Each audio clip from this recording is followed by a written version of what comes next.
Hi friends, आज हम अपनी 14वीं क्लास देखने के लिए जा रहे हैं।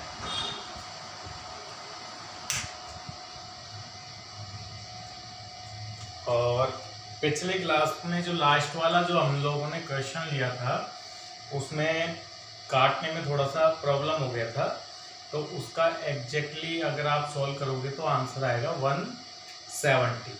ठीक है, 170 उसका अनुभाग निकलने वाला है। और अगर आपने उस टाइप के और भी क्वेश्चन किए तो आप मुझे व्हाट्सएप पे भेज सकते हैं, मैं उसका सॉल्यूशन आपको अवेलेबल करा दूँ। ठीक है, अब हम आज हमारे टॉपिक को आगे बढ़ाते हैं और वो है दूसरी प्रॉपर्टी कोलिगेटिव की, क्वथनांक में उन्नयन।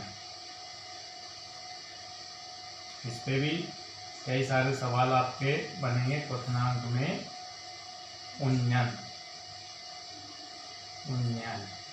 ठीक है, elevation in the boiling point, ये हमारा टॉपिक। ठीक है, तो सबसे पहले हम क्वथनांक को समझते हैं कि क्वथनांक क्या होता है। तो पहला हेडिंग इसके अंदर हम डाल लेते हैं क्वथनांक, जिसको बोला जाता है बॉइलिंग पॉइंट। ठीक है, क्या होता है? अब वैसे आप जानते हो क्वथनांक को अगर आपसे पूछी जाए डेफिनेशन की, क्वथनांक की डेफिनेशन क्या होगी, तो आप बोलोगे कि सर जिस पर कोई भी द्रव उबलता है या उबलना शुरू करता है वह बिंदु ही क्वथनांक कहलाता है। लेकिन ये डेफिनेशन सही नहीं है, क्योंकि हम ये देखते हैं जनरली ये सही है क्वथनांक कि उबलता है, ठीक है, लेकिन कब उबलता है? कोई भी द्रव तब उबलता है जब उसका वाष्प दाब एटमॉस्फेरिक वाष्प दाब के इक्वल हो जाए। यानी एटमॉस्फेरिक वाष्प दाब क्या होता है? एक वायुमंडलीय। तो जब कोई भी द्रव जिसका वाष्प दाब जिस ताप पर वायुमंडलीय वाष्प दाब के बराबर हो जाता है तब वह द्रव उबलना स्टार्ट कर देता है, तो वही ताप क्या कहलाता है? क्वथनांक कहलाता है। तो हम परिभाषा लिख लेते हैं, किसी द्रव का क्वथनांक ताप का वह बिंदु होता है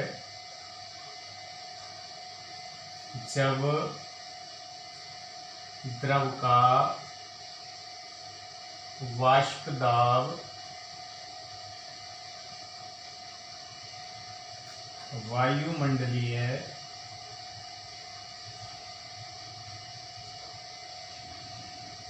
वाष्प दाब ब्रैकेट में 1 atm के बराबर हो जाता है। द्रव का क्वथनांक कहलाता है। तो ये द्रव का, जैसे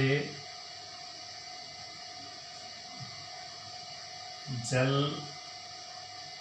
का वाष्प दाब 100 डिग्री सेंटीग्रेड पर 1 atm के बराबर हो जाता है, अतः जल 100 डिग्री सेंटीग्रेड पर उबलना शुरू करता है। ठीक है, तो जल का क्वथनांक बिंदु कितना हो गया बेटा? जल का हो गया 100 डिग्री सेंटीग्रेड, क्योंकि 100 डिग्री सेंटीग्रेड पर ही जल का वाष्प दाब वायुमंडलीय वाष्प दाब के बराबर हो जाता है। क्लियर बात? अब बात आती है विलयन का क्वथनांक क्या होता है, क्योंकि क्वथनांक ये तो शुद्ध जल का लिया है, जो कि कितना है 100 डिग्री सेंटीग्रेड, शुद्ध जल का क्वथनांक। ठीक है, तो यहाँ से ये डेफिनेशन हो गई है। अब मैं आपको यहाँ आपने एक बात नोट की है कि अलग अलग विलायक का क्वथनांक अलग अलग होता है, क्योंकि क्वथनांक भी उन्हीं चीज़ों पर डिपेंड करता है जिन पर वाष्प दाब डिपेंड करता है। और चूंकि अलग अलग द्रव विलायक का वाष्प दाब डिफरेंट डिफरेंट होता है, इसलिए उनका क्वथनांक भी डिफरेंट डिफरेंट होता है। ठीक है, तो यहाँ से हमको एक काम की बात मिल गई कि जल को अगर लें तो जल का क्वथनांक कितना हो गया? बॉइलिंग पॉइंट बराबर 100 डिग्री सेंटीग्रेड या 373 केल्विन। ये तो हो गया शुद्ध विलायक। ठीक है, अब हम इसी के साथ ले लेते हैं विलयन का क्वथनांक, कि विलयन का क्वथनांक क्या होता है। विलयन का क्वथनांक, ठीक है, अब विलयन का मतलब क्या है? तो विलयन का मतलब है, देखो ये तो आपके पास है शुद्ध जल, ठीक है, ये हमारे पास क्या हो गया भाई? शुद्ध जल, जिसका वाष्प दाब तो है, वाष्प दाब तो P नॉट मान लिया था, वाष्प दाब हो गया आपके P नॉट, और क्वथनांक हो गया, क्वथनांक हो गया इसका 100 डिग्री सेंटीग्रेड। अब हम एक तरफ ले लेते हैं, कौन?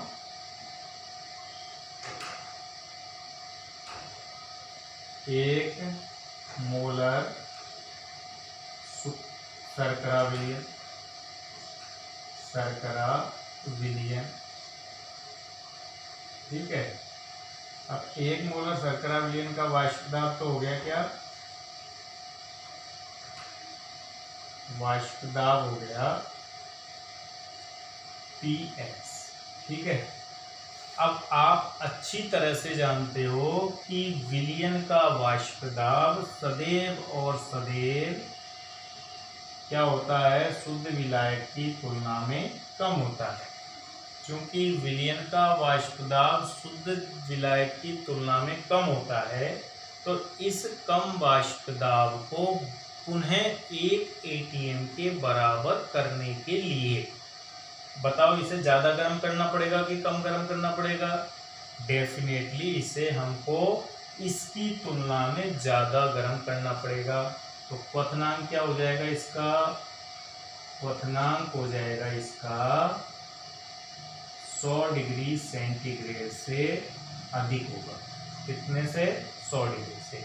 तो 100 डिग्री से अधिक होगा, तो यानी मैं यूँ कह सकता हूँ कि विलयन का क्वथनांक सदैव और सदैव शुद्ध विलायक के क्वथनांक से अधिक होता है, और क्वथनांक में हुई यही वृद्धि क्वथनांक में उन्नयन कहलाती है। ठीक है, तो देखिए, तो यानी यहाँ से हमको मिल गया पॉइंट।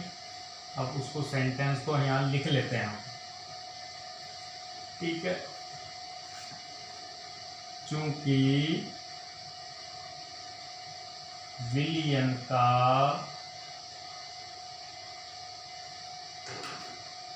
वाष्प दाब सदैव शुद्ध विलायक की तुलना में अधिक होता है,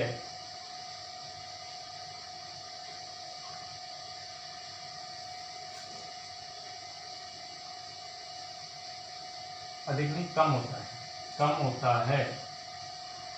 अतः विलयन के वाष्प दाब को 1 ATM के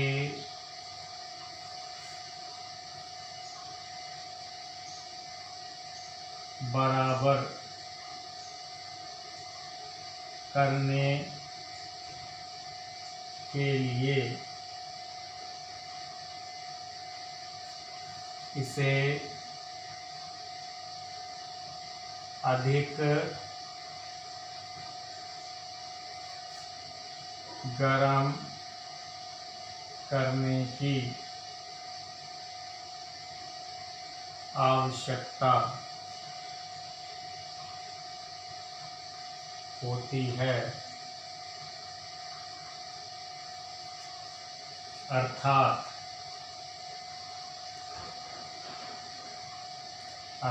इसका क्या मतलब है? अर्थात विलयन का क्वथनांक बिंदु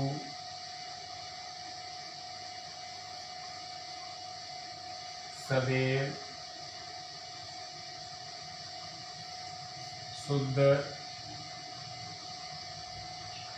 विलायक के क्वथनांक से अधिक होता है।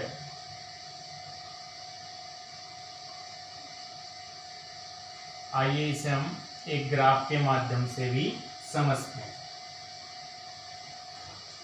ग्राफ के माध्यम से भी, ये बात तो मैंने आपको अभी बताई दी थी कि भाई विलयन अधिक ताप पर उबलेगा, ठीक बात। अब इसी बात को मैं एक ग्राफ के माध्यम से भी आपको समझा देता हूँ, ठीक है। मान लीजिए कि आप वाष्प दाब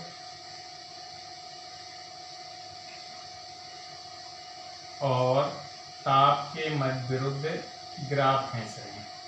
तो हम जानते हैं वाष्प दाब ताप में वृद्धि के साथ बढ़ता है, तभी तो एक स्थिति पर जाकर वो 1 ATM हो जाता है। तो ये वाष्प दाब के हमने यहाँ वाष्प दाब ले लिया और इस पॉइंट पर वाष्प दाब को मैंने किसके इक्वल मान लिया? 1 ATM के इक्वल मान लिया कि इस पॉइंट पर 1 ATM वाष्प दाब है। और शुद्ध विलायक का वाष्प दाब हम तनु विलयन के लिए अगर देखें तो ऐसे ऐसे ताप बढ़ाने से बढ़ता जा रहा है। इस पॉइंट पर जाके वाष्प दाब क्या हो गया है? इस पॉइंट पर जाके वाष्प दाब 1 ATM के बराबर हो गया है। और जब ये ग्राफ किसका था? शुद्ध विलायक का, ठीक है। ये ग्राफ किसका हो गया भाई? शुद्ध विलायक का हो गया है। और शुद्ध विलायक का वाष्प दाब इस ताप पर कितना हो गया है? 1 ATM हो गया है। तो 1 ATM जिस ताप पर होता है उस ताप को ही मैंने परिभाषा में क्या लिखाया था? शुद्ध विलायक के लिए लिखाया था कि जिस ताप पर द्रव का वाष्प दाब 1 ATM के बराबर हो जाएगा वही ताप कहलाएगा विलयन का क्वथनांक, या शुद्ध विलायक का क्वथनांक बिंदु, जिसे हम TV0 नाम दे दिए। क्लियर बात।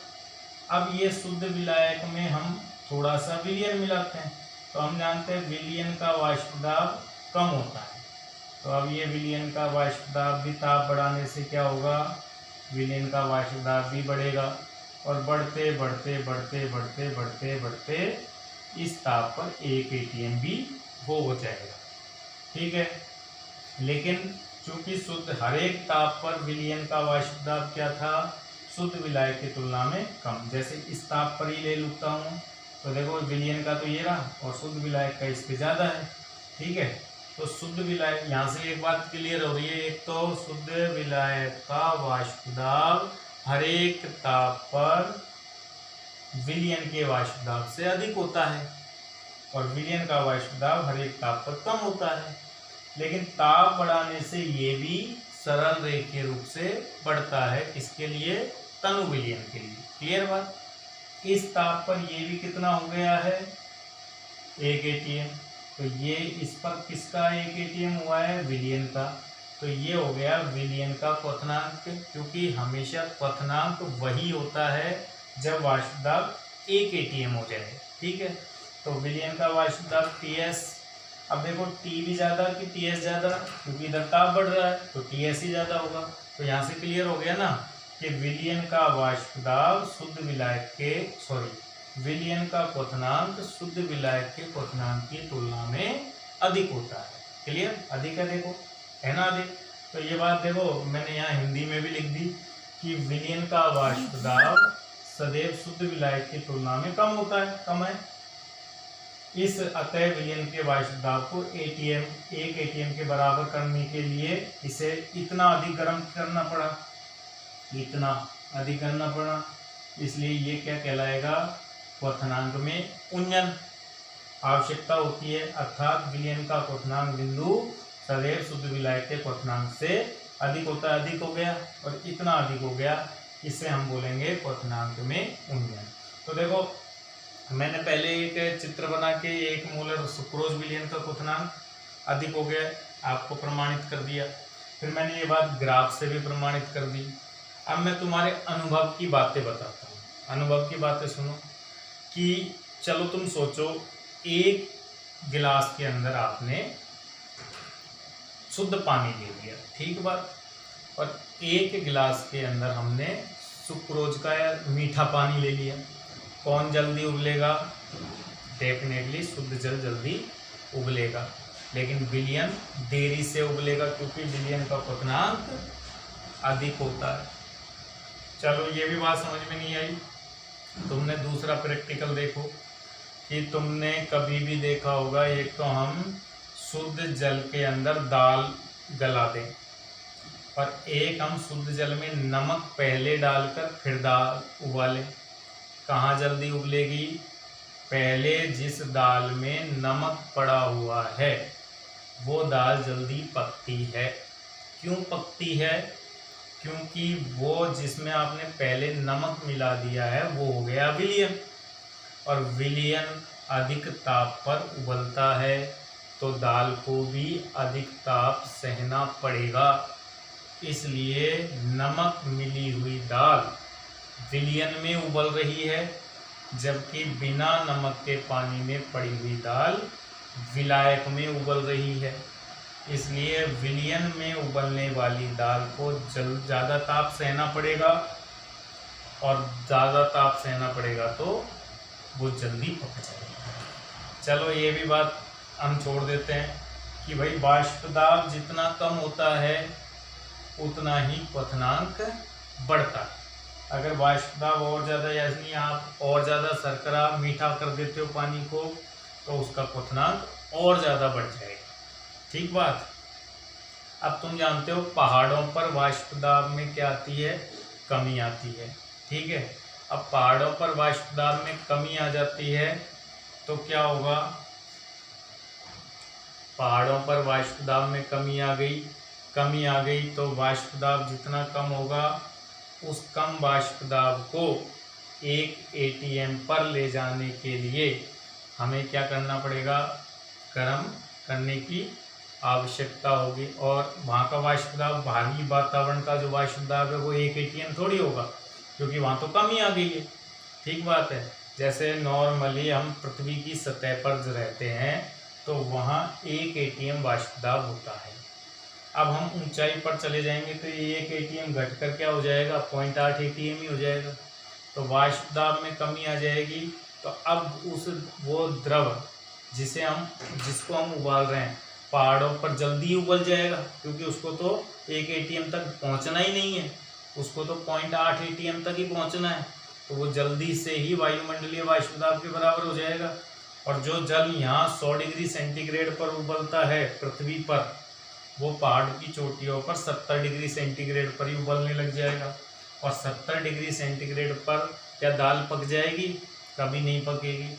इसलिए ये कहा जाता है कि पहाड़ों की ऊंचाइयों पर दाल बनाना, पकाना, खाना पकाना मुश्किल होता है। क्यों?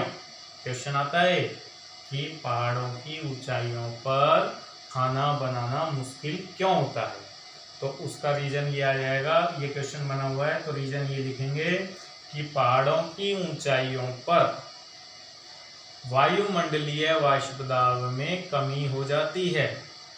वायुमंडलीय वाष्प दाब में कमी हो जाने के कारण जिस द्रव को हम उबालते हैं वो जल्दी ही वायुमंडलीय वाष्प दाब के बराबर हो जाता है, इसलिए जल्दी से ही उबलने लगता है और उसमें पड़ी हुई वस्तु पक नहीं पाती है। तो वाष्प दाब में कमी, वातावरणीय, समझ लेना, वातावरणीय वाष्प दाब में कमी होने के कारण पहाड़ों पर खाना पकाना मुश्किल होता है। अब एक क्वेश्चन और बनता है, प्रेशर कुकर में जल्दी खाना क्यों पकता है? प्रेशर कुकर में जल्दी क्यों पकता है? क्योंकि प्रेशर कुकर का मतलब ही क्या है, वहाँ प्रेशर हाई हो गया है। प्रेशर हाई हो गया है तो अब क्या करें? अब ये करेंगे कि उस हाई प्रेशर को, द्रव को उस हाई प्रेशर पे ले जाना पड़ेगा और द्रव को हाई प्रेशर पर ले जाने के लिए अधिक गर्म करना पड़ेगा। तो जो पानी नॉर्मली खुले भगोने में 100 डिग्री सेंटीग्रेड पर उबलता है, वही पानी प्रेशर कुकर में अधिक दाब पर उबलेगा, अधिक ताप पर उबलेगा। और अधिक ताप पर उबलेगा तो इसका क्या